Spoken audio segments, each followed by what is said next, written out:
What is going on, everybody? What is going on? Welcome to this week's episode 106 of the STS Guys. I am Jeremy. Hey, it's Larry. And I'm Scott. And we are the STS Guys, a weekly podcast where we sit around, shoot the shit, and talk about anything geeky, nerdy, and cool. What is going on this week, guys? It's been a week. Has it been a week?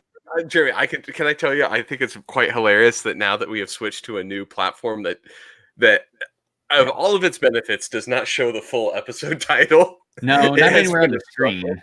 Yeah, I know. That's why I'm like, it's like a constant guessing game for me. I'm like, oh shit, it doesn't show it anymore. Which one are we on? Well, then I'm like, I honestly like when I nail the title, I'm like, yes, I nailed it. So it has been a week. I have not been home all week. I have been on work travel. So yeah, check that out. Check you out. That's a microwave behind you. Yeah, look at that. Look at that. That is a quality hotel room. I have a microwave and a mini coffee maker. Nice. You got the single serve where it does just it's like somebody took the K-cup idea and was like, nah, fuck that shit. We're gonna make it like so it just does like a one little 4-ounce cup. Well, and like I said, I have like no background behind me besides the escape plan from the hotel. So no pops or nothing. It's like the most boring background ever. You will at least be very well versed in how to exit in case of emergency. That is very true.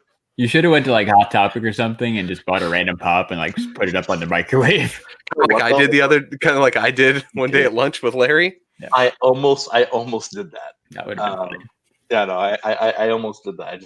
By the time I was looking at the clock, I'm like, I didn't have enough time to get back and get forth. Because, if anything, the benefit of this trip is we're on the same time zone. Yeah, that's awesome. Yeah, it's only 8 o'clock for Jeremy. 8 o'clock for me. Yeah, crazy. It is not 11 p.m. for him.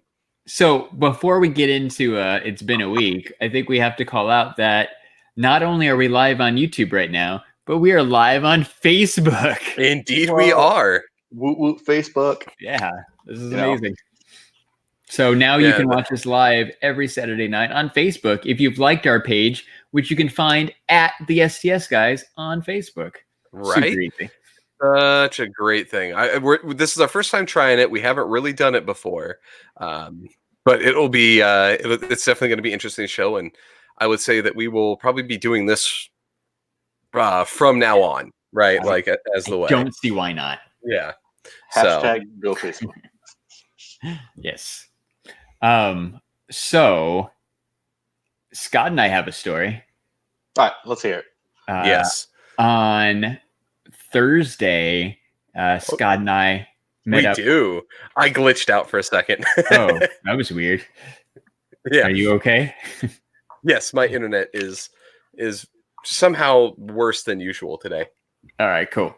So on Thursday, Scott and I met up with my friend Eric, and we went to a concert. We did. Right. We went to a work night concert. Yep. Right. School night, staying out late, getting crazy. So Larry, we got to tell you the thing. When you say school night, we're not being like the old guys and be like, it was out till 9 o'clock. No. We got to go through. We showed up at the place at almost 8 p.m. right? It was when the thing started. Yeah. So we showed up at 8. The band we were really there to see, P-Lander Z, didn't go on till 11:15. Yeah. So errors were made that evening. But can I set the scenes? Because Jeremy, you'll know this place. I'm going to call it out just for the thing. The concert was at the Yucca Tap Room. Really? So anybody who knows that, they have a stage. That stage is also 20 feet from the wall behind you. And it's maybe, the dance floor wise, it's maybe, 20 by 30, right? It is not a large venue for what it was. And I am going to do the old man comment here and tell you, I should have been that guy with earplugs because it was loud as fuck in there. These bands brought their full amp stacks, huge things, and cranked them up, and I was like, Dude, it just sounds like noise at this point. Like the other bands, there was 5 other bands playing. There's way too many opening bands. So, and like Scott said, they were loud. One of them was so loud, like their instruments and stuff, like you couldn't even hear the vocals. But whatever. I'm glad you brought up the earplugs thing because I actually kind of wanted to talk about that. Like, when did that become a thing, man? Because like when we were kids, nobody got earplugs. But now it seems like, I don't know, maybe like half of the people are walking around with earplugs. at least a third of them. I think when people like we were talking, I've been to concerts at the Yucca Tap Room before. Again, it's a small bar. They had a bunch of bands there. It's cool that they did it.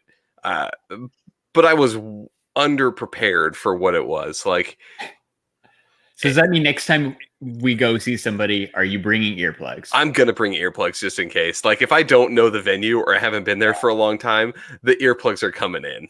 Like, as dumb as it sounds or whatever, like, it's going to have to happen. I feel like it's okay. I remember distinctly, like, when I was in my early 20s, and like you'd leave a show and your ears would be ringing and stuff, and you'd be in the car after you talk really loud to your friends because you didn't know what was going on. I felt on the drive home we were fucking yelling at each other in the car. But I remember thinking, Larry, that was a really good. Yeah, I remember doing that, but I also remember thinking that by the time I was old enough to have like hearing loss, I'm like, man, get out of here. Somebody will have invented a cure for like not hearing aids, but somehow we would have been smart enough to find the technology to cure hearing loss. But now I am like in my mid 30s, and there's been no improvements. Oh, Larry, that's cute. let's just say, yeah, mid 30s. Yeah. Let's just say this: my hearing is still kind of like ringing a little bit. I think it was this morning when I woke up. Yeah, I woke up. I was like, now, but I woke up. I was like, yeah, still a little bit. I was like, fucking hell, it's not coming back. No. But anyway, I saw it was the fourth time I saw P. Landersy. If you don't know who they are, they're definitely worth checking out. They're not the most super popular band in the world. They're ridiculous but fun. Exactly, but they're I believe I've heard them described as Japanese action comic punk. They're just weird and fun. If you want to have a good time or hear some kind of silly songs, go check out P. Landersy. They're awesome. They're awesome live too. So Jeremy, we didn't tell you this on purpose because I wanted to see your reaction to this live. Larry did something that I never thought I would ever see in my entire life. Can you guess what Larry did at said concert? Did he fangirl over somebody? No. Larry stage dived. What? It's true. It's true. Not only off of the stage, Larry got up on a ladder and jumped off and stage dived, and they carried him around or across the bar and back to the stage and set him back down. That's pretty amazing. Yeah. Do you have any of this on video? No, because I didn't know what was happening. So I know I'm still kind of stealing your thunder here, but you go through. So Larry and I are just standing there. I was given a dog dish and a broken plastic spoon to like bang along right to the band. Yes, I was a percussionist for the band, right? And then so I'm sitting there like banging on this thing, and P-Lander Yellow, the kind of the main guy, just literally jumps down into the crowd, just beelines it to Larry, grabs him, and is like, come on, and dragged him up on stage, pulls out like a 3-step step ladder. Larry gets on it. He has like tilt his head this way because it's the fucking roof of the building. Seriously. And he's like, 1, 2, 3, and Larry jumped. Hey, Scott, everyone caught put Brian's comment on the screen, the hashtag. Okay, we're gonna go ahead and put this up here. Hashtag Larry's a savage. Dude, it was crazy. Like, so they pull people up on stage to kind of like fake play the guitar and drums and bass at some point. And one of their things, right? Because it's super interactive show. That's kind of the most fun part about seeing them live. Super interactive. And about halfway through, like Scott said, P-Lander Yellow just grabs me and's like, come on. And I'm like, oh, awesome. And then he pulls out this step ladder.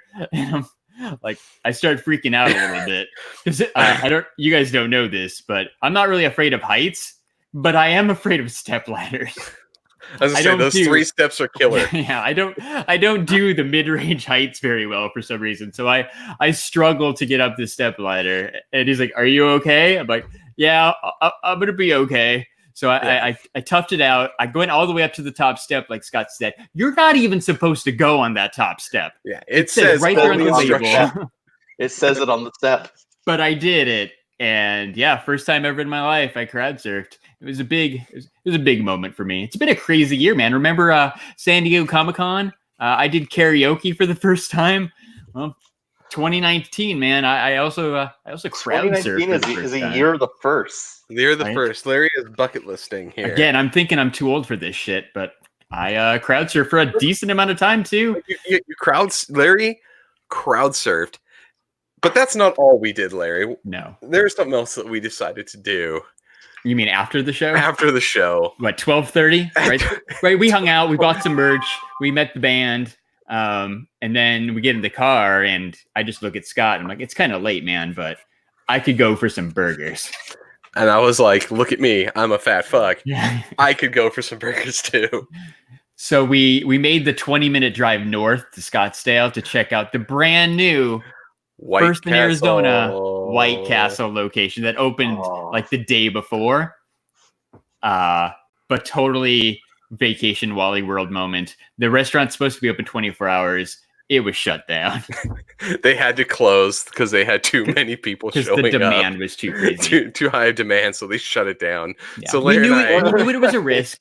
We knew it was a risk because the opening night they had shut down too. So we knew. But we got off the freeway and I peeked my head around the corner and I could see the big sign that's like White Castle closed on like the traffic warning sign or whatever. I'm like, dude, I don't think this is happening. Yeah, so I don't know. We at least pulled up. I'm asking this question though. Like, yes, like business was too good where you had to shut down. So I'm pretty sure they like ran out of like either like they just didn't have enough staff to keep up with the demand, or all right. So all of us in this chat, all of us on the stream right now, are working some type of forecasting capacity or know some type of that. Like whoever's doing that for them sucks. Yeah, I do. There's no way. Like they to be fair to them, in terms of like the amount of stuff that they're going through, like there is no way to like hit when you like you know this, when you've hit your max capacity and max output, like they're doing like they hit their max output and then eventually they had to be like, dude, we have to be done. Like the people that have already ordered are not going to get their shit until later. Like so throw Nicola's comment up on the screen for me, please. I'm guessing this is the one that you're looking for. Yeah. So I saw on Instagram that Nicola, Scott, and some other friends went early on, what was it, Wednesday morning when they first opened. She waited 6 hours. They opened at 8. So she waited 6 hours to get her delicious Impossible sliders. Because they have Impossible sliders now too, if you didn't know. Oh no. It tastes like shit. I'm gonna try it.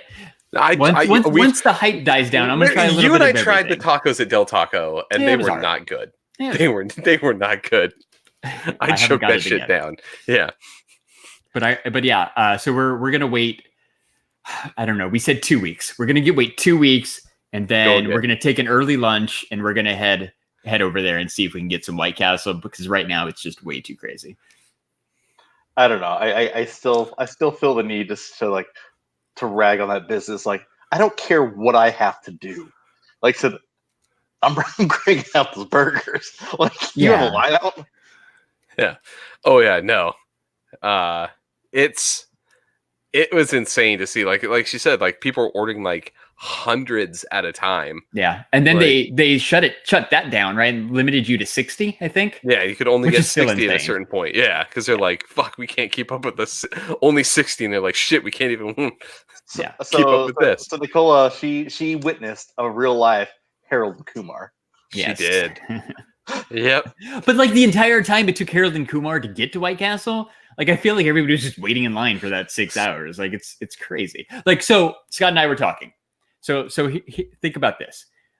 Say like Scott and I would have went there Wednesday morning, and I left Scott in line. I could have went to the airport, flew to Vegas, got burgers, went back, and Scott still would have been in line because there's a White Castle in Vegas. Yeah, could have flown to Vegas, taken an Uber from the airport to the thing, gotten Uber back to the airport, got on the plane, and then probably have made it all the way back up to Scottsdale to have the next meal at the new White Castle.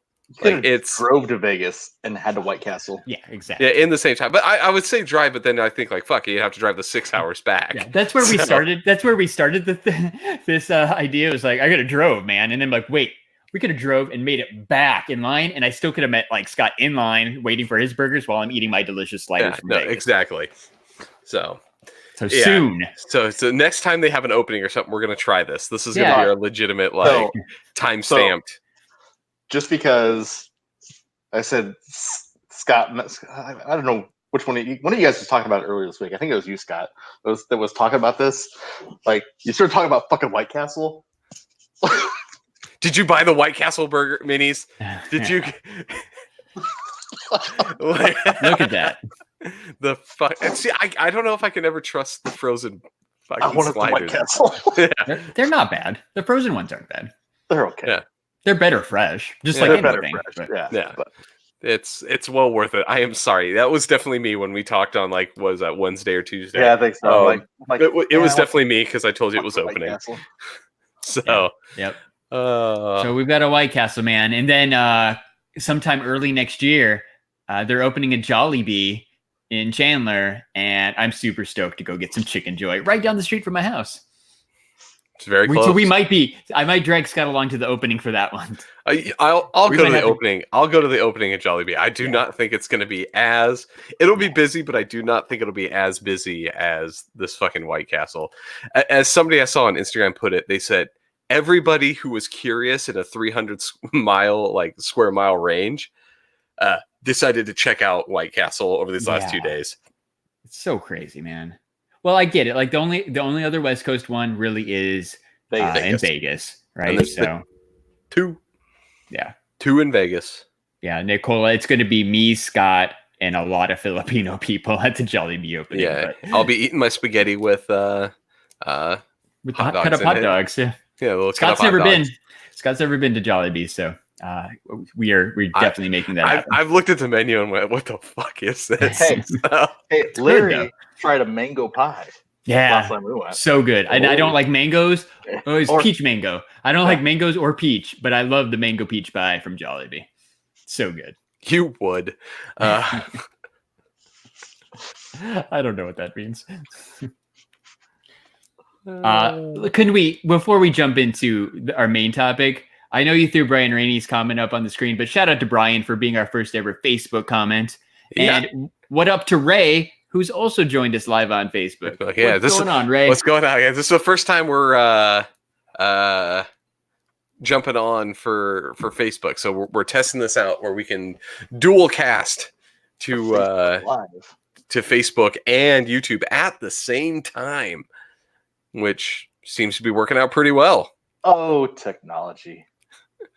Technology is great. Streaming platforms are good. All right. So we're talking about things that are good, right? But there's something I specifically wanted to call out for something that's bad. Uh-oh. There's a movie that I made you guys watch, and I think we need to talk about it. Because you guys have been talking about this movie since I met you. What movie did you make me watch? As the Halloween, I made Larry watch Troll 2. The best Halloween movie ever. It's not even. It's like okay. Yeah, not really. It's Halloween season, right? So like that's all. Yeah, I really need to look into it because To me, it kind of reminds me. You guys have all seen Mac and Me, right? Like which is basically a giant McDonald's commercial. I have a very special place in my heart for Mac and Me because of what they cut out of that movie. Yes, yeah. So where they waste they shoot the kid at the end. Yeah, the kid gets shot. So realizing this movie, is it like a anti-vegetarian like PSA in disguise? Because like it kind of is. I don't know. It's so weird. It's so weird because the person's like, the meat is all bad, and like basically a bologna sandwich saves the day. Like, so all right, hold on. If you're not familiar with Troll 2, please give the backstory of Troll 2 because I never saw Troll 1. Okay, so well, here's the thing. Okay, can I talk about this? Yes, you go for it, Jimmy. Yeah, because so Larry, you don't have to know about Troll 1 because Troll 2 has nothing to do with Troll 1. So the reason why Troll 2 is even called Troll 2 is the guy couldn't call it Troll because Troll already existed. Yeah. So it's completely separate. It has nothing to do with the first Troll movie. Yeah. So as Ray puts it, he's seen the original Troll, but not Troll 2.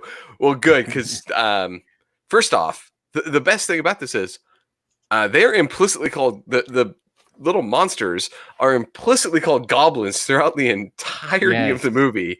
Yet they call it like, Troll 2. Including within the first 5 minutes. That's when they go to Nilbog. Yes. So wait, okay. Nilbog, is that gremlin backwards? That is not gremlin. That is goblin backwards. Oh, goblin. I swear I watched the movie. Absolutely, it is not gremlin. I'm trying to tweet out that we're live on Facebook. Leave me alone. I'm half paying attention. So I kind of forgot about the way that movie just starts. Is this some fucking guy walking through a forest? Yeah, it's like a fairy tale that the grandpa is telling. Yeah, the grandpa is telling him, but it doesn't have back in the day or whatever. It's like Justin went walking through the forest. You're like, who is this guy? And they're skipping, and then they're happy, and there's all the birch trees all around. Yeah. It's very romantic. It is very nice, but it's like there's no warning. You have the MGM pictures logo thing, and then it just starts with this dude in the forest and some old guy narrating it, but starts midway through the story. Yeah, but like I said, that dude, he finds a hottie. He finds a hottie in the birch. He does find a hottie, and the hottie eats him, as is tradition. Can we talk about her freckles real quick? Oh, the clearly painted on ones? Yeah, and they changed. There's so many times in this movie where the continuity between the shots is so garbage. One shot she's got clear freckles. The second shot they're a little smudge. Then it goes back to the nice freckles. But yeah, they're clearly painted on. So fake. But apparently, I bet the director or whatever had a thing for girls with freckles. So he's like, we got to paint on these freckles to make her look a little more cute. Yeah. She's not super cute where you'd instantly fall in love unless she's got some freckles. But you need the freckles, man. You need freckles. It worked. It worked for me. So, well, that's like I said. You need some way to tell that there's the humans and then the quote unquote goblins. Yeah. I said, what better way to tell than painted on freckles? Yeah, that's a goblin. That's a goblin right there. If that shit's painted on, goblin. Yep, yeah, that's how you knew she was bad news, man. So we got to talk though about the acting. All right, before we talk in this movie, before we talk about the acting, before we go there, can we at least talk about, like I said, the very beginning of the movie, and like I said, the kid. Can we talk about the kid and his unhealthy relationship with his dead grandpa? With his dead grandpa. Grandpa still shows up and tells him, reads him horror stories. No, it's like that Bill Cosby show Ghost Dad, but it's not Bill Cosby. Yeah. Well, I think he'd be safer knowing Bill Cosby now. Ghost Dad, him showing up to read stories is a little bad. You'd rather have this Wilford Brimley lookalike? I'd rather have Grandpa. So my favorite thing is in this movie, though, and it has to do with the beginning scene with his unhappy relationship with the thing, is the way the mom talks. They're like, we have to establish whose whose kid this is or whatever. Which side of the family does Grandpa belong to? So the mom implicitly has to call out the fact that she's like, you know, like your dad misses him and your sister and you, I know they all miss him and me, and I'm his daughter, so I miss him even more. Like does it matter who's like what's family member? Like, you know, I kind of thought that part was refreshing. Like, it's nice that they took the time to lay out the entire family tree. There's no guessing how he was the person's grandpa. Like, like nice. you really enjoy that. I was like, why why is that relevant? You don't get that in other movies. And that does not sound like the thing I have with it is none of the conversations at all in this movie sound like humans talking. Even the ones that are supposedly humans, they don't sound like a normal speech pattern at all. No, it's like the guy who wrote this screenplay. Like, they didn't practice or read it, and the actors don't give it any justice to make it sound believable. So it is a foreign guy who didn't speak English who wrote it and directed it. See, there you go. Well, then here's the thing. So people that acted in it were not professional actors. No, they weren't professional actors, and the majority of the movie was shot in one take. Yeah. Oh, yeah, okay, sure. They didn't have time to mess around with getting a better cut. Yeah. No, I get it. I think the guy that plays the dad, I think, is a dentist, isn't he? Yeah. The guy who plays that is a dentist. You can actually go. He's still a dentist to this day. So somewhere in the Midwest, you can go. You can go to the guy who is the Troll 2 dad and get your teeth cleaned. That is crazy. If I knew where it was and had access to it, he would be my dentist. Oh, he'd be my dentist too. 100%. His name's George Hardy. George Hardy Dentistry. So, keep talking while I look. Larry's pulling it up. I found it easy. Yeah, he's got a Facebook page. He lives in Alexander City, Alabama. Dr. George W. Hardy Family Dentistry. Doing it. Oh yeah. Do it. It's totally him. If I'm ever in Alabama. Yeah. Scott, why would you be in Alabama? I don't think I'm allowed in Alabama, to be honest. Not with those teeth. No. Well. Oh. That's why he's gonna go. I know. I'll go in there and have Dr. George pull one or two of them out, so I'll fit in with the populace. So good save. The whole premise. We tell about the whole premise of the movie. Yeah. So here's what I'd like to do on the Totally Rad one, because Larry's never seen these movies. Usually, Larry has not seen this one, so I want Larry on his first time going through as a first time person, regale us with the story. So here's my quick recap of Troll 2 of the plot. So yeah, there's this thing's so weird, man. So there's this family, right? The kid who sees his dead grandpa.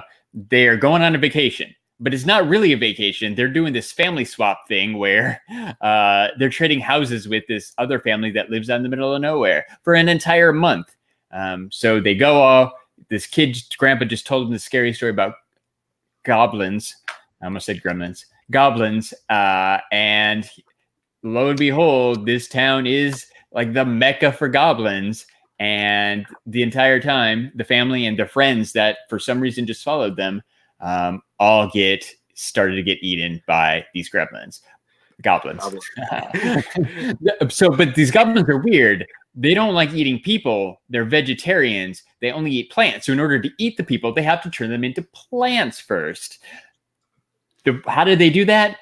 By making them eat this obviously weird food that's usually green, has like green like putty on it, or like it looks like if you took you ever remember when you're in like science class and they took cornstarch and water and mixed it up to make a little like the oobleck stuff? Yeah, it reminds me of that. Or like green slime. Or no. I think my favorite food item in there is like the obvious like corn on the cob. But it's like a corn on the cob with basically looks like green frosting. It's like totally green frosting. Yeah. Or when they like make the bowl of ice cream and they're just like loading like what looks like mashed potatoes into a bowl. Yeah. Well, and when the family first shows up at the house, good old country hospitality, the family who they're trading with left them a whole meal on the table, including like green looking Kool-Aid. There is no green Kool-Aid. A piece of corn on the cob that's got like slime sludge, this green stuff on top of it. like who? And the girl like picks it up and she's ready to eat it until the grandpa shows up again. Pauses time. Dead grandpa who can apparently pause time and tells the young kid that he's got to do something to stop his family from eating the food. Right? What does he do, Larry? Larry, how does he stop the family? The only way you can stop your family from eating food is to rip out your junk and piss all over it. The little kid peed on the corn cob, which was like, they don't show this, of course, but like there's food on the table, but like they're all about to take a bite when time gets frozen. He had to pee on their faces. He blasted everything with water hose, straight up fireman with a water hose. It got everywhere, and such a weird movie, dude. So yeah, it goes from there. The goblins like start to take some of the friends that follow the girl. The girl's boyfriend and his friends and his boys somehow have an RV that they follow them out to the woods. Yep, because that's normal. And they all start dying. The goblins that are trying to look like humans try to trick the mom. It's right. It's exactly what you think. The goblins are trying to take over. Goblins gonna gob. Yeah. Yep. And this overly complex idea of we can't just eat the humans. We have to turn them into plants first. It's creative as hell, man. It's such a bad movie, but like I think you guys said, right? It's one of the worst or one of the best bad movies. And I get it because it's just so creative and so outrageous that you kind of find yourself enjoying it. Just I really liked it. Can we talk about the goblins though in this? Real quick, just to add to Larry's point, real quick. Like I said, just in case anybody's curious, this movie has a 6% on Rotten Tomatoes. It's super high. That's lower than every DC movie. Yeah. If you want to get some background too, there is a documentary out there called the Best Worst Movie.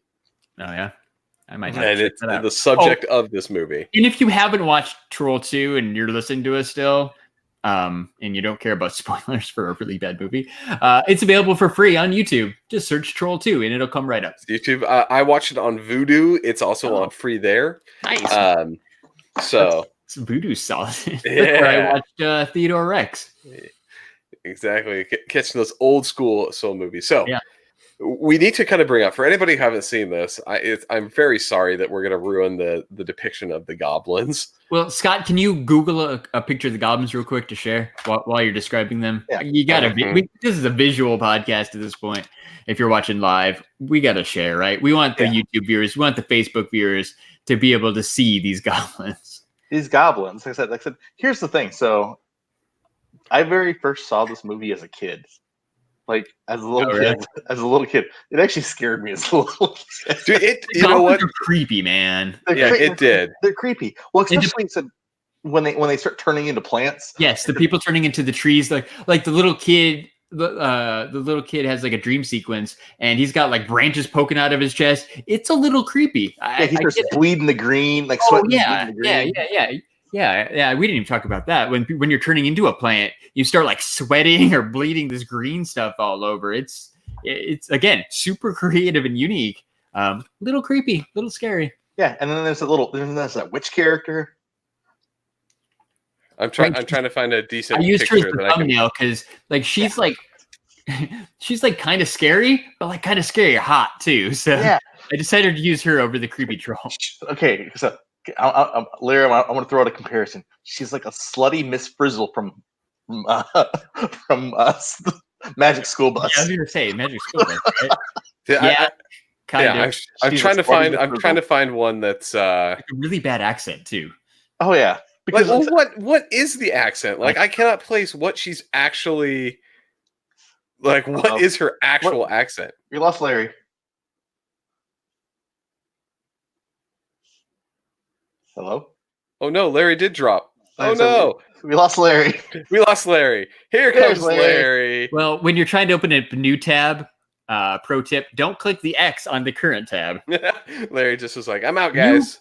You couldn't find the Troll 2 pictures, so I'm getting the Troll 2 picture. I can't find one that's like sized to where you'd be able to see it on our screen. So Larry's lesson in in Google image search, if you go to images and do I did large and it was still like by 300. I was like, you're not going to see shit. Hold on, I got it. Hold on, because I did this earlier. Oh my god! Yeah. So while Larry's looking that up, let's go through.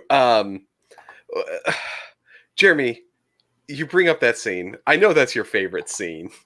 I know that's your favorite scene in this movie. It's one of my very, very favorite scenes because it's so horribly acted. Yeah, they're eating her. They're eating her. Then they're gonna eat me. Oh my god! Yeah. Can I tell you my favorite quote of the entire movie? Though it's not the "oh my god." Wow, it's after the kid pisses on the family's dinner. Is that when he grounds him? When he grounds him in the room and he starts looks like he's about to take off his belt, and the kid's like, "What are you gonna do?" And the mom's like, "Don't beat him." And he's like, "I'm tightening my belt up one loop because I'm gonna be hungry for the rest of the night." Oh yeah, and doesn't he say something about how he knows a thing or two about starving because when he was a kid, he had to starve. He was starving. Yeah, it's so weird. All right, so we're gonna go ahead, Larry. I'm throwing your thing up here. We're gonna pull this up. Everyone should still be able to hear us. Hopefully, here are the lovely. Those are the goblins from Troll 2. Quality mask right there. Which is also little people with pillows in front of them, on their chest to make them more rotund. Yeah. So this guy up close, he looks a little bit like a creepy Rick from Rick and Morty. He does. He does. Which is funny that there's that one, and then most of the other ones look like the guy in the back, though. Yeah, it's such a weird fucking movie. It's not scary by any way, shape, or form. Okay, it's not scary unless you're a little kid. No. This movie's kind of freaky. It scared me. Then I said, there's so much undertone, sexual stuff in this movie too. There's very much. First off, as Ed says here, showing it up on screen, like my grandma. Poor grandma. No. So remember when that girl finds that dude in the RV, and he's like, "Hey man, I'm gonna make out with this chick." He's like, "This is great." But all of a sudden, the popcorn starts popping. Yeah, because he said he doesn't like corn; he just likes popcorn. She's like, "Well, we just need to heat this up." But then it starts popping, not from the corn they're eating, just it's just everywhere. Yeah. And then he's like everywhere. So my question is, what happens to that guy? Because it shows him covered in popcorn. He's like, "Oh, no more popcorn," and then it never shows that dude again. You got his fill of popcorn, man. He's still chilling in an RV. He's suffocated in all the popcorn. Yeah, outside of he's chilling out there outside of the town of Nilbog. That was weird. So yeah, the slightly hot witch girl has got a corn fetish or something. She does. So weird. That scene was so weird. She loves her some veggies. Let's just put it that way. No meat. All about the veggies. No meat. As we found when that kid eats that bologna sandwich and she loses her shit. Well, then I said, and then they said, then she goes from hot to not hot because then they make her look all ugly and shit. Well, she's middle of the road, gross. And then when she's doing the corn scene, she clearly makes herself look enticing. And then the kid touches the rock, and so she becomes super gross looking. Yeah. Wait a minute. All because he touched a rock. Why did they touch the rock? Are you talking about the end? Yeah. Yeah. Why did they touch the rock? Because so the way to stop the goblins is you have to touch the magic Stonehenge stone that gives the goblins their power. In there, but it's at first it starts off with Ghost Grandpa who keeps showing back up, and the kid, but that's not enough. Grandpa disappears because it's 6 minutes of time on Earth are up, and then he has to go back to hell. He has to go back to hell. He has to go back to hell. Well, the demon preacher said thing, or the goblin preacher's like, "Oh, you're gonna go back to hell," and the kid actually is like, "Are you in hell, Grandpa?" He's like, "Nah," but I'm pretty sure that Grandpa's in hell. So he has to go back to hell. So the kid has to enlist his family to show up to the place. And the way they beat the goblins is by keeping them at bay with a bologna sandwich and then concentrating while they touch a rock. And then lightning strikes all the goblins and a couple of them melt, and a few of them just like fall down, and then the movie's basically over. That their strife is gone. It's so weird. So weird. So weird it's entertaining. Yeah. Right? Like that's but we didn't talk about the best ending, which is what actually scared me as a kid. And I think, Jeremy, this is the part that probably got you too, was the cliffhanger ending. Oh, well, except where they end up not killing all the trolls. Not all the trolls, because they didn't talk about the ones that were at the family exchange. Yeah. Oh, So, right.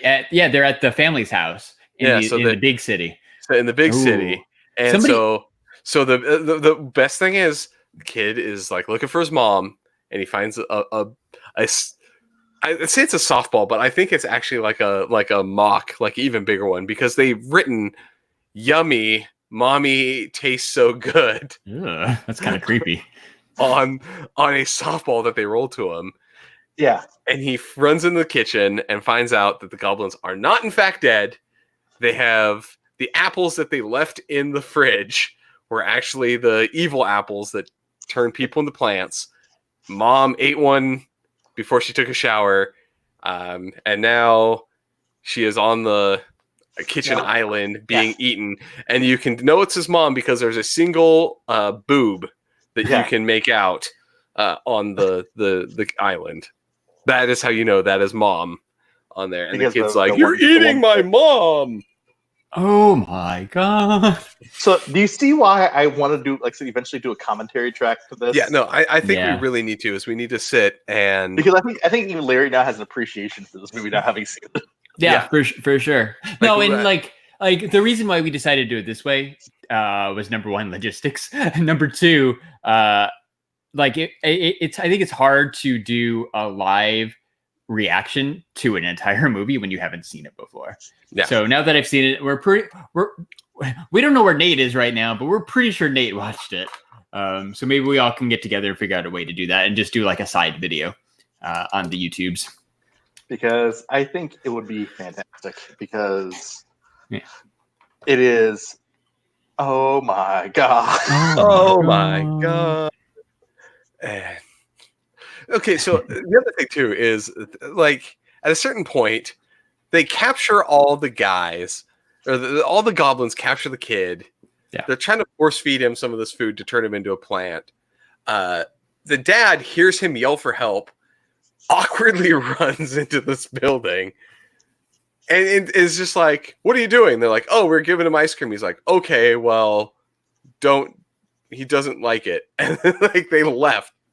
Like, I know I'm simplifying it, like the actual thing, but like, if somebody was trying to force feed my child food, I'm pretty sure I'd start swinging. Right? Nope, I'm just gonna tighten my belt. I'm gonna tighten my belt one more notch because I'm still hungry. Weird. Yeah, I want to meet that guy. I really do too. I think he would have no reason to go to Alabama. I'm reading. Okay, so I'm Googling as I'm talking about this stuff too. As we do. So the piss scene. Yeah. Was a last minute change to the movie where the child actor actually did pee on all of them. So he had him actually do it. He actually did it. How do I not pee on the? Man. How do I like pretend to pee on the food? And the director was probably like, "Just do it. Just piss on the food."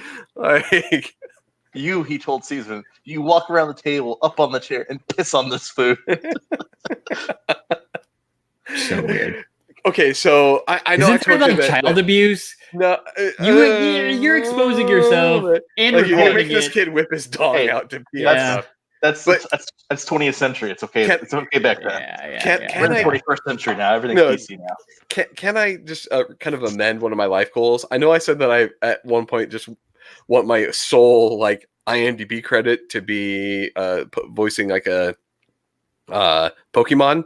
Yeah. Scratch that though. Now I want to act in a legit motion picture where my one role is that it's my job to pee on something, but I actually piss on it.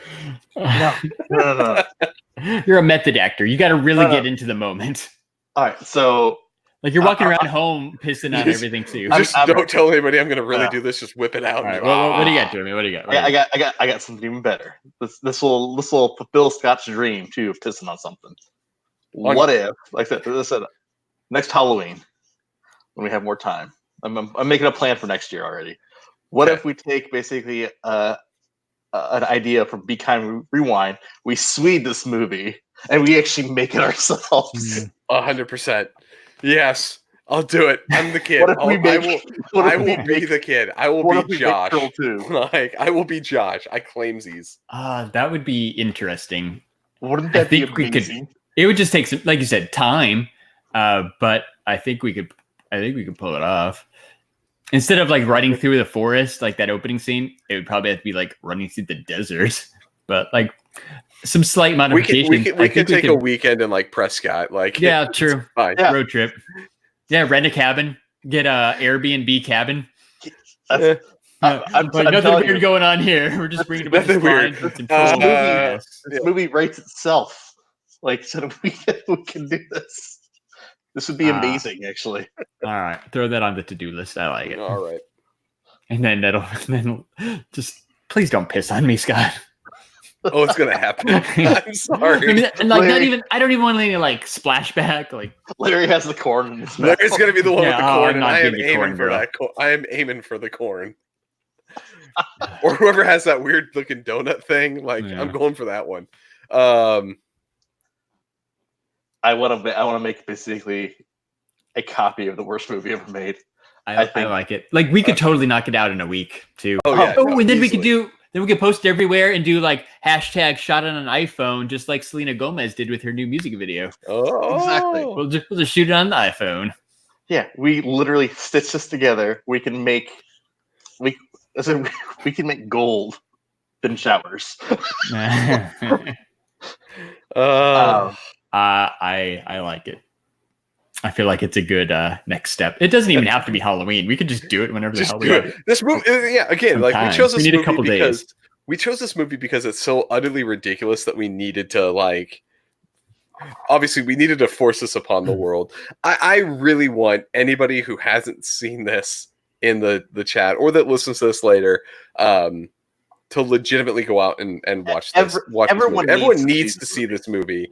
And as you're going through it, know that it is a steaming pile of dog turds. Like, it is not a good movie, but it is so bad. It is entertaining and you cannot look away. It is an hour and 30-minute train wreck. It just has so many gold moments. So Night Bodega and Ed mentioned in the chat how this episode is basically a crossover with the Totally Rad Movie Podcast that Scott and I do. So we've watched some bad movies there. This is I probably enjoyed Troll 2 more than like Leprechaun. Definitely better than Theodore Rex. Maybe even better than Top Gun. So Larry, saying. We have 2 ratings. Which would you give this show? Oh, I don't know, man. It's hard. No, do we give it a totally rad or a totally bogus? Oh, I see where you're going. I thought you meant like 1 to 5. Yeah, no. I'll give it a totally rad. It definitely. All right. It's got some bogus moments, but the bogus moments make it totally rad. Here you go, just for you, Larry. Yeah. Totally bogus. For everybody there, we just well done. had to bring that out. Well done. Oh, so, Night Bodega, I am in a hotel room. Yeah. He's not like homeless or anything. He's in California. Yeah, Jeremy's on a thing. Like, you can tell by the fact that there's a circuit board right behind his door. Yeah, the circuit breaker is right there, and emergency exit instructions. Yep. Yeah. Oh, checkouts at 11 a.m. Interesting. Yeah, 11 a.m. Good to know. Okay, so anything else you guys want to talk about for Troll 2 or Halloween? Let's bring up some Halloween moments. Right. Halloween stuff. I love me some Halloween stuff. Dude, Halloween is the best. Larry can attest to this. I love horror movies. I love Halloween. I love scary stuff. Like, that's my fucking jam. All right. So I know you guys have your other movie podcast. Like, you know how disappointed I was that you weren't doing, I said a Nightmare on Elm Street Part 3. So Dream Warriors. Yeah, no. That is, I said that is my all-time favorite. So I implicitly tried to stay away from the major players, right? Like Halloween. Beetlejuice on there. Because we knew people would like to hear us bitch about Beetlejuice. And Beetlejuice won our poll. So next week on the Totally Red Movie Podcast, Scott and I are going to do a review of the Tim Burton classic Beetlejuice. Beetlejuice. Okay, so on a side note, I do like how Funko is making a pop town of Dante's Inferno. So basically, Funko made basically a play version of a strip club. I didn't. a demon strip club. It looks so good too. I think it's out because I think I saw some pictures on Instagram that people got it and took pictures of it already. Those pop towns are awesome, man. That's a really cool one. So I'm like just like out of everything that I thought they wouldn't make, I'm like, they made a titty bar. Club. Yeah, no, you're absolutely right. It's way different than the like Pop Town Ghostbusters or like Pop Town SpongeBob SquarePants or the Christmas. Do they get the little demons where it's like, it's pretty cool. Back to it. So I love me some Halloween. It's my favorite time of year. With that comes a lot of really great kind of things. I kind of thought that we should kind of each bring like what's one of the like fondest Halloween memories that you guys have. Oh, so I have one. So it's going out trick or treating when you're technically too old to go out trick or treating, but you go out anyways. Right, no costume, pillowcase. No costume, pillowcase. Like I said, pillowcase. You go and you get that candy, right? Yeah. And so every year, like I said, you know what? I used to do that, when I was a teenager. But then I'm like, you know what? Like, fuck all these kids. I'm like, they don't need candy. So that's when you pull off what I call the reverse trick or treat. So Jeremy loves his reverse trick or treat. This is my favorite thing every year. So you know what? If you're coming to my house, you got to have a costume. I said you have to have a costume on. If you don't have a costume, you are automatically opening yourself up subject to the reverse trick or treat. Same thing. So don't have a costume and you're coming out of a pillowcase, or parents coming around with their 6-month-old baby. Like 6-month-old baby ain't eating candy. You just want basically free candy. Yeah, there's no one who's gonna eat that candy. Yeah, exactly. That's for you. I'm like, the baby ain't eating the candy. I'm like, you're eating the candy. You have a child. You can go to the store and buy a $4 thing of candy from Walmart and call it good. Don't bring your kid around to go trick or treat at that. No, but so you guys know exactly what I'm talking about because that should happen all the time. So what I do is I said you go in, like I said, like you reach into your candy bowl, like you're gonna go and drop stuff in their bag, but then instead of dropping stuff in their bag, you actually grab stuff out of their bag. So like I said, my top number every year is like my number to beat is 9, but I've got 9 reverse trick or treats. So that is the record to beat. But you know what? It's a favorite Halloween tradition of mine that it's special in my heart because not only is it a challenge, but I said it's also getting more candy for the kids who need it. Keep it some extra here. So can I tell Jeremy? I don't know if I've ever told you that I've done this before, but it goes along the lines of the reverse trick or treat. So when I was a teenager and was too old to go trick or treating, we would often get stuck with candy handout duty, right? And so we've always had like dogs and big dogs, so we really didn't like people coming up and ringing the goddamn doorbell, right? Yeah. So we would sit the chair outside and have a bowl of candy, that you had the bowl of candy and just hand the candy out from there. So what we used to do is there was one person that was in a costume. Usually it was just like fatigues or something, like Army Man, right? They're sitting there. And then we'd have a person, and I'm going to have to kind of set up so you can kind of see this. It was before You're gonna whip it out and piss on us, are you? I'm not gonna whip it. No. No, because you're not here. I can't do it. Before there was Scream and Ghostface, there's this costume that they used to have that was just this black thing, and it was like the mesh face. So it was just like a blacked out face. It was like a ghost or whatever, right? So we'd have one person sitting as the ghost, and they had the bowl of candy in one hand and just their hand out, right? So they're just kind of like holding their hand out with a single piece of candy in their hand. And so the person sat it, and they would not move. Like their job was not to move at all. They just sat there with the candy. And when kids would come up, they'd be like, trick or treat. And you'd be like, oh, get a candy from the bowl. If you're brave, you can take it from the hand. Right? And the kids would be like, oh, I'm brave or whatever. And they go to grab it from the hand. And that person would fucking grab that kid's hand and then like stand up. Kids would drop their bag, like candy bags, and run. And we would take the candy bags and like dump like half of it out before we gave it back to them. So it's like, we can't trick or treat, so you're going to go for us. And we're going to collect some of your candy when you inevitably tear off running because the Halloween dummy came to life. That's awesome. Pretty good, dude. I've never stolen candy from kids on Halloween. Oh, as a teenager, that was the thing that you tried to do. I can't pull that off now. I'm fat. Like maybe like, that's a fat guy in a costume. You should try it just because it's a whole. It elevates the game. It just you get up there. I mean, I think we talked about this a couple weeks ago. Like I've got the element of the new neighborhood this year, so like I have no idea what to expect this week. I don't know if there's really no kids on the street hardly, so I don't even know if we're gonna get anybody to come by. It'll be interesting. That's why I said I'm pissed because I'm not gonna be home for Halloween this year. I actually bought the big candy bars because my entire neighborhood like went all out. I wanted to be the guy. Who go like, hey, what? That's the full size candy bar house. But no, I know we haven't even bought any candy yet, so I don't know what we're doing. So I haven't bought candy either, which is weird. Like for me.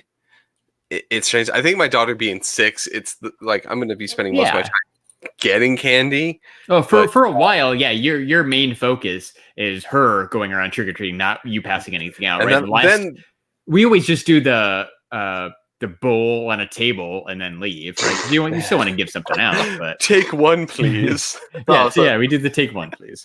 So you have one kid basically going on like score. Pretty much, yeah. That would be me when I was younger. Just be like, this person left a bowl of candy out. Right. That shit's mine. Done. Bad kids. Bad child. Especially when like, oh fuck, this guy's got Reese's peanut butter cups. It's mine. True. If it was something I really liked, I'd be down. Yeah. But I like giving away kind of the weird stuff. I don't like going mainstream. You're the one that hands out cheese balls, aren't you? No. God, no. What do you got? See, like I think the other part of giving out candy is you always buy the stuff that you like. I don't like cheese balls, so no. But I'll go like mainstream and maybe get some Snickers or some M&Ms or something. But then I like to like throw a wild card in there too. Like I know we always give away dots. Because Ian really likes dots, so we buy dots. I feel like that's an underrated candy. Tootsie Roll Pops, because Tootsie Roll Pops are awesome, and kids these days don't get enough Tootsie Roll Pops from the other houses. So you come to my house, you're probably going home with the Tootsie Roll Pop. So Ian likes dots. Ian likes dots. It's probably his favorite candy. Is he 60 years old? Yeah, dude, fuck you, dude. I like dots. He doesn't like chocolate. My daughter gets dots and she's like, ew, and I'm like, give me those. Give them here. I'm like, I'm like no chocolate. I'm like Fun Dip or like Ring Pops or he'll still dots. eat chocolate. He prefers non-chocolate, so like Starburst or Sour Patch Kids. Yeah, it's dots, dude. It's his favorite. I'm right there with him, man. I'll get some dots for Ian and I. Like I love me some dots. Yeah, so I'm trying to keep some of that stuff going. Sometimes like Smarties too. Like nobody really gives out Smarties anymore. Because he has an ass. Yeah, I know. But like come on, but you gotta get the person that throws out the Shock Tarts. You gotta get the Shock Tarts are good. Like Shock those Tarts are the shit, yo. Those are the candies that are usually left 2 weeks after Halloween, and you're digging through your bowl of what you got left, and you're like, man, I really want some candy right now. And all I've got Sweet Tarts. Sweet Tarts have a special place in Halloween, history. even though they're bad. Like No, candy corn. Well, there's a Like, difference. we're between pretty Sweet Tarts sure and they're- Smarties. Yeah. Like I said, Sweet Tarts are okay. I said Smarties taste like shit. It's like They're chalk. all the Yeah. It same. tastes like chalk. They're So- all the same. And then there's candy corn, which I'm pretty sure was made once, and they've just kept recycling the No. candy corn over Candy and over corn's again. pretty good. I don't hate No, black it's licorice, not. black licorice. It tastes like that's shit. yeah. Yeah. Poo. I don't like Um, candy licorice though. Okay, so that goes through. So we still have a little bit of time. What is the candy that you're most excited for when you busted it out of your bag as a kid? Like when you're like, oh fuck yeah! Like That just sounds awful. He didn't stop. It didn't get any better. I heard it when it came out. I'm sorry. Yeah, y'all. you did. You just gotta keep it going. You had to keep it I'm going. sorry, everybody. Like I couldn't stop the thought train. So I think I'm a sucker for I like Reese's peanut butter cups and Snickers. Those are probably my go-tos. Like if mom says I can only eat 2 candies before bed on Halloween night or something, I'm probably grabbing a Snickers and Reese's peanut butter cup. No, I will have to go with the Reese's peanut butter cup as well. Good. You can't go wrong with Reese's peanut butter cup. You cannot. No. You cannot go wrong. I said No. you throw that shit in the freezer. Oh, man, Yeah. it's fantastic. And then I said I do every once in a while. I said I do like Pop Rocks. Ooh, yeah. If I got a Pop Rocks in my trick or treat bag, I would be pretty excited. Yeah, That's an because underrated one too. That people don't give those out very much, but they really should. Yeah, guess what?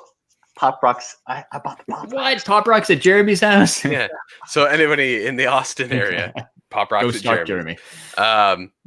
So for me, I'm with you guys here. It's the Reese's peanut butter cup, man. Yeah. Like I love me some Reese's peanut butter cups. Jeremy can attest this. I will stab somebody for Reese's peanut butter cup.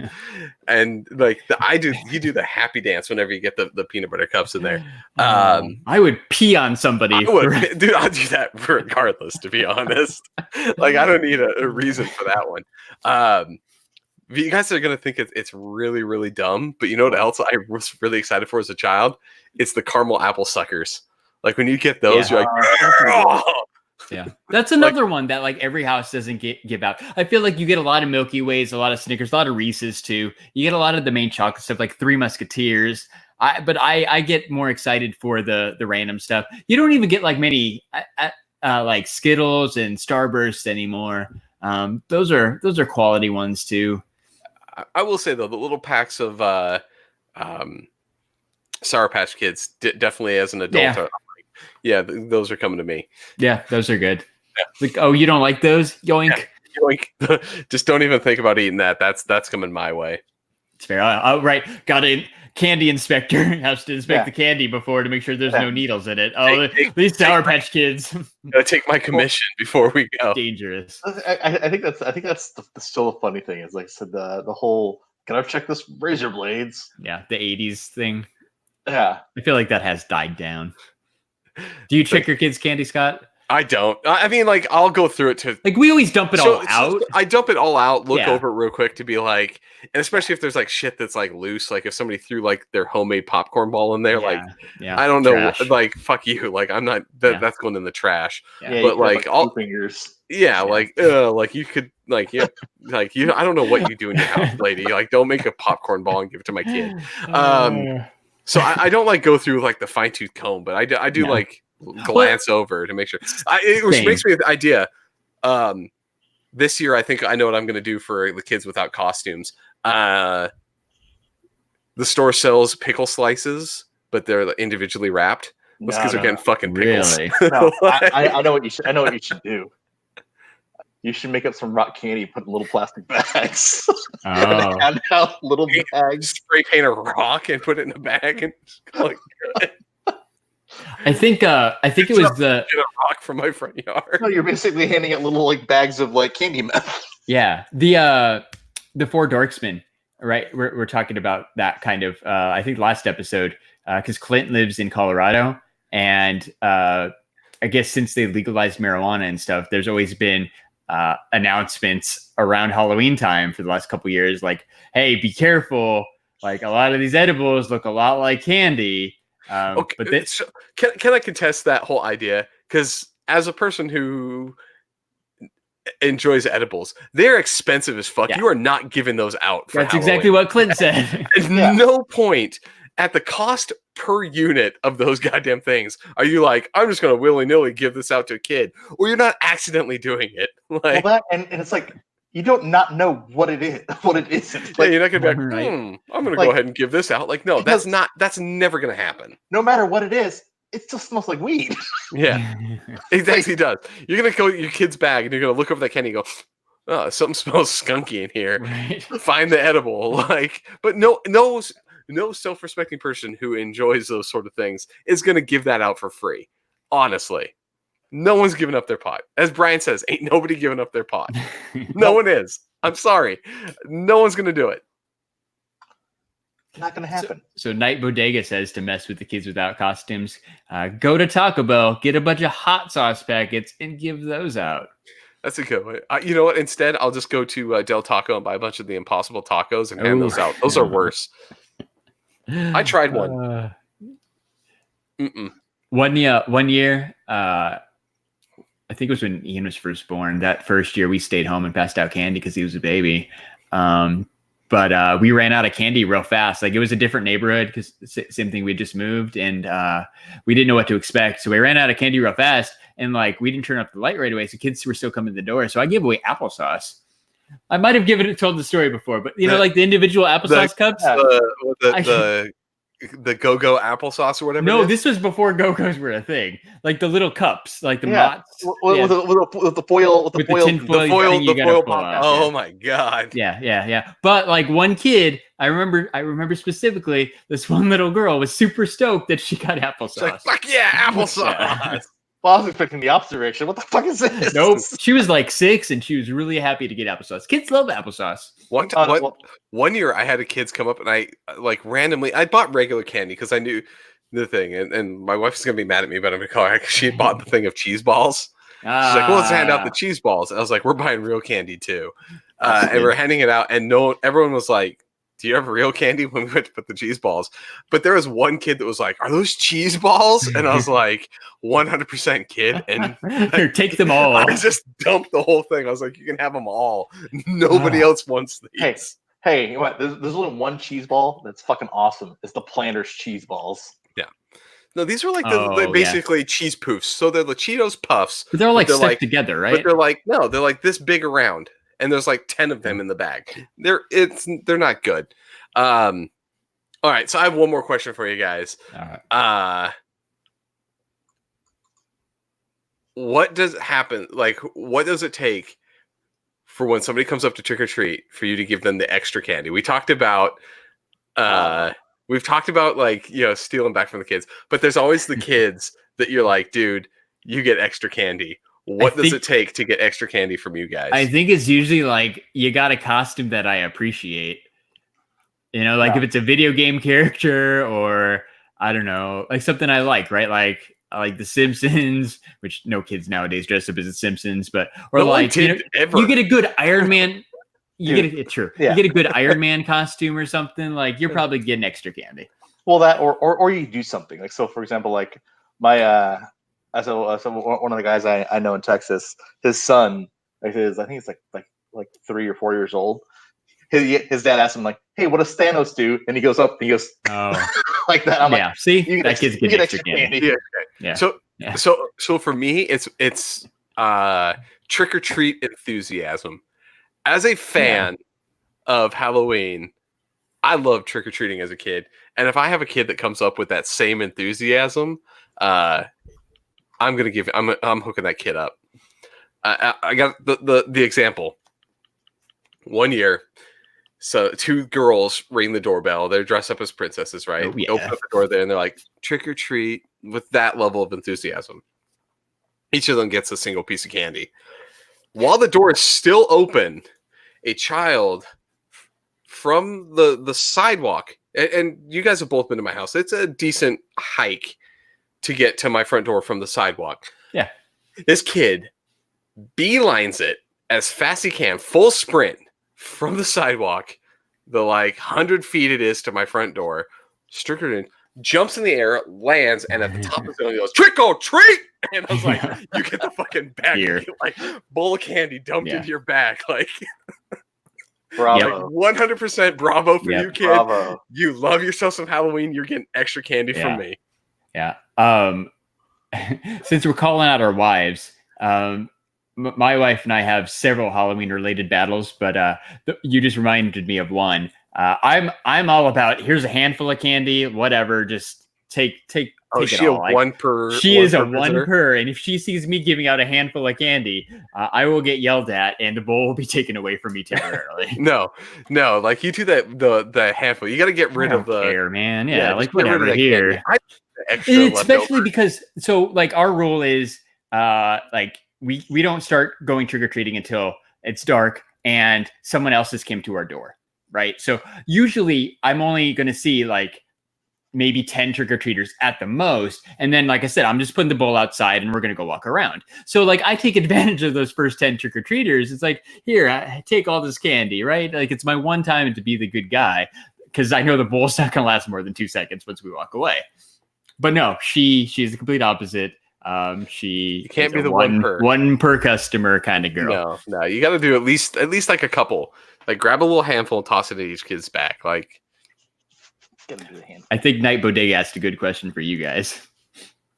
Do you all grill or drink and hand out candy? Yeah. Yeah. Yeah, I 100%. Except for the kid thing, right? Like again, it's mostly about when you got young kids. It's mostly about your kid on Halloween. Like I don't have. That's why I really don't do anything besides walk around with Ian. There was one house in our old neighborhood that everybody on like the Facebook group, HOA Facebook group, used to talk about every year. Is they would go outside, get a little grill, and like fry up some bacon, and then they'd pass out candy to the kids, and all the adults would get some bacon. That was the favorite. That was the most popular house in the entire neighborhood on Halloween. That's amazing. So and I approve. So yeah. Jeremy knows about this, but and Larry, you've been over when I've had it out. I have like the kegerator and a tap and everything like set up in the house. One of my plans is for a year that my daughter gets a little bit older is to get a fresh keg in that, wheel it out to the driveway, just buy a shit ton of Solo cups, and just for the kids get that, and if the parents want a little bit of like Kilt Lift or whatever I have in there, just like give them a 12-ounce beer and send them on their way. Like it's not even going to be like the can of beer. Like I've been to plenty of places where they hand you out like a Bud Light, but I'm going to have the legit like beer on draft to hand out to adults. Yeah, no, that's cool. And like I said, you already got it. It's pretty cheap. It's perfect. It's perfect. It's the best. It's the best. So cool. Any other like Halloween related stories that you guys want to tell or things that you want to ask that you think like we might have? Because I'm out of Halloween related questions. Those are really good questions, Scott and Jeremy. Those are really good. Yes, yeah. I approve. Again, I take my Halloween fucking serious, yo. Well, Thursday night's going to be fun then. It is definitely going to be fun. I'm going to bust out the scotch, and I'm going to enjoy handing out candy for the children's, and then going trick or treating. Nice. And trying to steal some candy from children. Hey, you know what? Including Scott, your own. Scott. 100%. Do me proud, Scott. I'm going to try to do the reverse. I will try to do the reverse. Do the reverse. Next week you'll have an update. Like in the spirit of me, since I don't get to do it. Like so. Jeremy. Oh no, you might get some kids trick or treating at your hotel. You don't know. You can give them one of them White Castle burgers when they show up. Oh, God, there you go. They're sealed. I hope not. That would be the worst. I've never traveled, but I've had like family that has traveled on Halloween, and they do have like things at like hotels where you can go trick or treat. Oh God. My kid's on right. Like I had to go on this business trip and bring my kid. like just give him anything. Just give him anything. Here's the soap from the bath. yeah. But I'm not gonna use anyhow, right? So, little shampoos. What? So Manny has one more question. I'll ask you guys. So I'm gonna bring this up one here.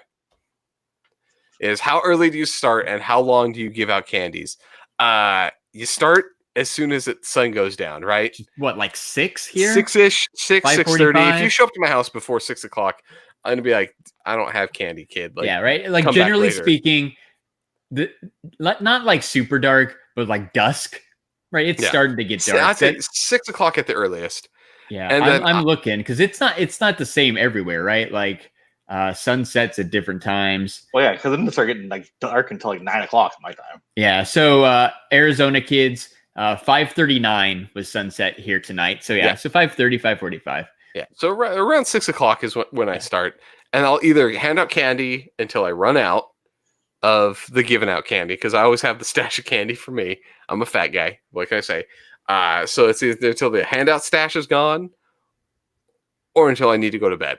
Right. So I work early, so about like 9 o'clock probably. I'm like, I'm done. You don't ring my doorbell after 9 p.m. Unless it's a weekend, then I'm up as late as you want. I feel like kind of the opposite. Like I said, I'll usually hang around and pass out some candy before we go out. And then usually when we're back, I'll make sure I'll leave the light on for a little while if there's any candy left, and knock out a couple more trick-or-treaters for a little while. But like by 8:30, I feel like we're done. The same thing, like school night, dude. Like I got to get my kid into bed, right? Make sure he's not super overloaded on sugar, and get ready for the next day. I forgot. I am actually doing something Halloween, kind of Halloween. Actually tomorrow. Nice. What is it? I totally spaced it. The Winchester Mansion is like literally like 5 miles down the street. Oh, cool. So, yeah, so you got to go check the weird, crazy Supernatural. No, no, like yes, Larry. No, the lady that went crazy and like built like the stairways to nothing and like the doors that lead outside in her mansion. I don't think I know what that is. She was the heir of the Winchester fortune, so she thought all the ghosts of the people who were killed with the Winchester guns were to come get her. So she made her house a maze. Yeah, so she made her house a maze so she could escape the ghosts. Oh, cool. So you got to go to the crazy lady house. No, I'm not familiar with it, but I'm checking it out here on Google Maps. It looks awesome. Yeah, it's there's staircases that go to nowhere. House. There's doors that open up to the outside. There's doors that don't go any place. There's secret wall. Yeah, no, that's cool, man. Yeah, take some pictures. It looks super cool. Yeah, like take some pictures, throw that up on the Instagram and everything, because that's super cool story. Yeah, and that's an awesome like October spooky season thing to do. Spooktober. Spooktubular.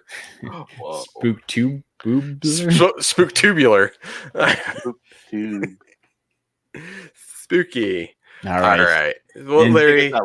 And if you want to see Jeremy's pictures from the Winchester house, he's going to post some up on his Instagram. But hopefully he posts at least one up on our Instagram. And you can follow us at STS Guys on Instagram. You can follow us at STS Guys on Twitter. And we're at the STS Guys on Facebook. And I am Larry from the STS Guys. Chilling like a villain. Well, John Nate. And then we talked about some super awesome Funko Pops, right? Like that Beetlejuice Pop Town. Well, you can get super awesome Funko Pops from ShumiStore.com. And if you enter code STS Guys, you're going to save 10%. And then I wore this t-shirt specifically today so I could talk about it again. Am I wearing my Deadpool hat? No. Okay. If you, we'll pretend for audio listeners. Oh, that's an awesome Deadpool hat. Scott, where did you get it? Yeah. Oh, I went online and went shopping to one of our favorite places. I think you're talking about Animated Apparel Company. I am talking about Animated Apparel Company. That's where I got this shirt. And you know what? I entered code STS Guys and I saved 10% and I got free shipping. You can get awesome licensed t-shirts like this Flash shirt or Scott's Deadpool hat. Or like if you like Steven Universe, they got Steven Universe shirts. You name it, they probably got it. And they're all really good prices. And like I said, code STS Guys is going to save you 10% and you're going to get the free shipping. Definitely worth checking it out. I promise you there'll be something you like at a great price. It's the best. It's the best. Yeah, Animated Apparel Company. It's the best. And I forgot to do this last week and maybe the week before, since Podcoin's dead. Rest in peace. If you like the STS Guys, be sure to check out Scott and I on the Totally Rad Movie Podcast. Oh yeah, Ryan got an Iron Man shirt from Animated Apparel Company. It's a really cool shirt. You're welcome, dude. Check out Ryan's podcast, The Four Dorksmen. Check out Talkin' Pops Pop Collectors Alliance, DC Figures and Collectibles Podcast, Secondary Heroes, Geek Together, For Dorksmen again, and of course, me and Scott will be live on the Totally Rad Movie Podcast early next week, talking Beetlejuice, coming out. Beetlejuice. It's going to be a good time. That's all I got. And everybody's on Podchaser now, too. I don't know what was up with that yesterday. Yeah, dude, we got like a ton of people like, this person's following you on Podchaser. I'm like, what the fuck is a Podchaser? Check it out because you can... When the fuck did we get ice cream? Check it out because you can put yourself like as the host of this. So like the STS Guys page now says the STS Guys podcast with Larry and like special guest Mike from Talkin' Pops and stuff. It's kind of cool. Podchaser. Yeah, and you can listen to podcasts there too. So, whoa, did it pay you? No, not like Podcoin. Yeah, wah, wah. It was special. Bye. All right. So, real quick, next week, if everything works out well, there's going to be a special guest, and that special guest live on Saturday. And again, if everything works out right for a different second time, we might have a special audio only episode coming that following week too. So I'm excited for that details. One. Stay tuned. Yeah, I'm excited for that. It should be cool. All right, Jeremy, take us out. Next podcast, I'll also give a summary because I'll be going to meet Jane Silent Bob. Oh, that's right. So we got some stories from the Jane Silent Bob movie. I'll give a recap of Jane Silent Bob reboot and also give you a lowdown on the experience from the VIP night with Jason Mewes and Kevin Smith. Yeah, that'll be awesome. Are you gonna get a pop signed? Oh yeah. Cool. Which one? 2-pack? Probably a 2-pack. Yeah, it's 2-pack. Since you're gonna see both of them, it would be pretty. Can you just have them sign something that has nothing to do with them? Picture of Tupac Shakur. Well, just because I said that those pops are actually in the movie too. Oh, are they? Oh, really? Yeah. Oh, that's awesome. I didn't know that. Yeah, they're actually in the movie. You got to bring them in. Got to get those signed. Yeah, very cool, man. So for episode 106 of the STS Guys, I've been Jeremy. Hey, it's Larry. And I'm Scott. And we're the STS Guys. Have a great night. Have a good night, everybody. Oh my God.